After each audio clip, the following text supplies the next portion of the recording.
ടുനെറ്റ് news കാലാവസ്ഥാ വാർത്തയിലേക്ക് സ്വാഗതം.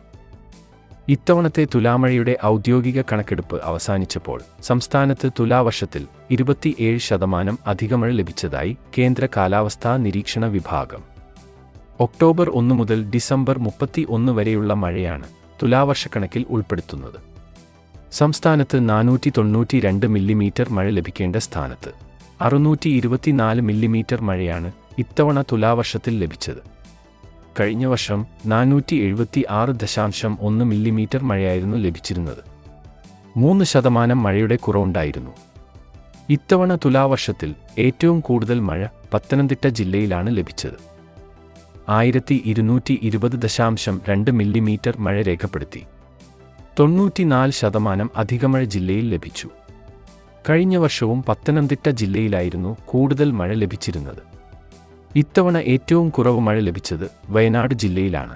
309.6 മില്ലിമീറ്റർ മഴയാണ് ലഭിച്ചത്. ജില്ലയിൽ 4% മഴക്കുറവുണ്ട്. കണ്ണൂർ ജില്ലയിലും തുലാവർഷത്തിൽ മഴക്കുറവുണ്ട്. ബാക്കിയുള്ള എല്ലാ ജില്ലയിലും സാധാരണ ഈ കാലയളവിൽ ലഭിക്കേണ്ട മഴയേക്കാൾ കൂടുതൽ ലഭിച്ചു.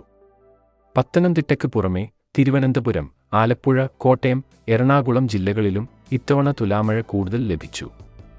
കാലാവസ്ഥാ വാർത്തകൾ കൃത്യമായി ലഭിക്കാൻ ചാനൽ സബ്സ്ക്രൈബ് ചെയ്യുക. നന്ദി.